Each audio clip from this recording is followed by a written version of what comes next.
friends, welcome to my Tamil recipes channel. Tamil recipes channel subscribe பண்ணாதவங்க subscribe பண்ணுங்க and மறக்காம bell button click பண்ணுங்க. Okay, இன்னைக்கு என்ன ரெசிபின்னு பாப்போமா?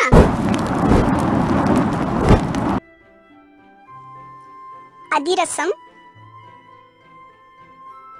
செய்ய தேவையான பொருட்கள்: பச்சரிசி 1 கிலோ, வெல்லம் 750 கிராம், ஏலக்காய் தூள் 2 ஸ்பூன், நெய் 2 ஸ்பூன், எண்ணெய் பொரிக்க தேவையான அளவு.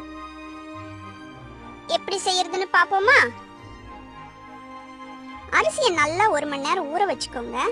1 மணி நேரம் நல்லா ஊறினதும் தண்ணியை வடிச்சிட்டு நிழல்ல காய வைங்க. காய வச்ச அரிசியை மிஷின்ல கொடுத்து அரைச்சிக்கோங்க.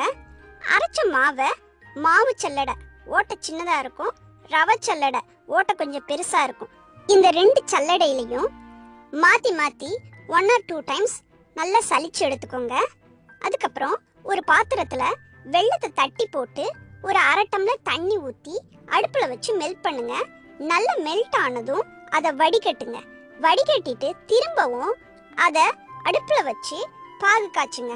நல்லா காஞ்சு கம்பி பதம் பாகு வந்ததும், ஸ்டிங் கன்சிஸ்டன்சிக்கு வந்ததும் பாகு, நீங்க அதுல அரைச்சு வச்சிருக்க மாவை எடுத்து கொட்டி நல்லா கிளறுங்க.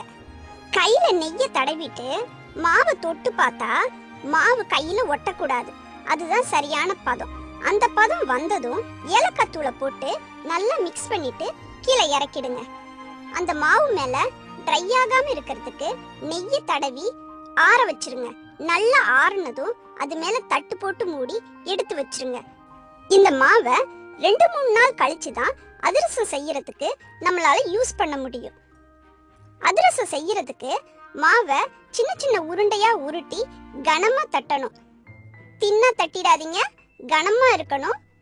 அப்புறம் அடுப்புல ஒரு பேன்ல டீப் ஃப்ரை பண்றதுக்கு தேவையான அளவுக்கு எண்ணெயை ஊத்தி, எண்ணெய் காஞ்சதும் அதிரசத்தை ஒண்ணா போட்டு நல்லா வேக வச்சு எடுக்கணும். இந்த அதிரசத்தை ஒரு டிஷ்யூ பேப்பர் மேலேயோ இல்லைன்னா தட்டை சாய்வா வச்சு அது மேல வச்சாலோ எண்ணெய் எல்லாம் வடிஞ்சிரும். அதுக்கப்புறம் எந்த பாத்திரத்துல உங்களுக்கு வைக்கணுமோ அந்த பாத்திரத்துல டிரான்ஸ்ஃபர் பண்ணி வச்சுக்கோங்க. இதுதான் அதிரசம். ரொம்ப டேஸ்டா இருக்கும். செஞ்சு பாருங்க. இந்த ரெசிபி உங்களுக்கு பிடிச்சிருக்கும்னு நம்புறேன். பாய் சொல்றதுக்கு முன்னாடி நம்ம தோஸ்து உங்களுக்கு ஒரு கிச்சன் டிப் சொல்றதுக்கு தயாரா இருக்கிறாரு. கேக்குறீங்களா? எல்லாருக்கும் வணக்கம். காஞ்ச திராட்சையை ஸ்டோர் பண்ணும்போது அதுல கொஞ்சம் ஃப்ளாரை தூவி வச்சா அது ஒண்ணுக்கு ஒண்ணு திராட்சை ஒட்டிக்காம இருக்கிறதுக்கு ஹெல்ப் பண்ணும். தேங்க்ஸ் ஃபார் வாட்சிங் திஸ் வீடியோ ஃப்ரெண்ட்ஸ். நாளைக்கு இன்னொரு ரெசிபியோட உங்களை சந்திக்கிறேன். ரெசிபியை உங்க இமேஜினேஷனுக்கு தகுந்த மாதிரி வேரியேஷன்ஸோட ட்ரை பண்ணி பாருங்க. அதோட ஃபோட்டோஸ் அண்ட் வீடியோஸை சேனலோட ஃபேஸ்புக் பேஜில் கண்டிப்பாக ஷேர் பண்ணுங்க. அப்புறம் ஒரு முக்கியமான விஷயம் ஃப்ரெண்ட்ஸ், தமிழ் ரெசிபிஸ் சேனலை சப்ஸ்கிரைப் பண்ணாதவங்க சப்ஸ்கிரைப் பண்ணுங்க.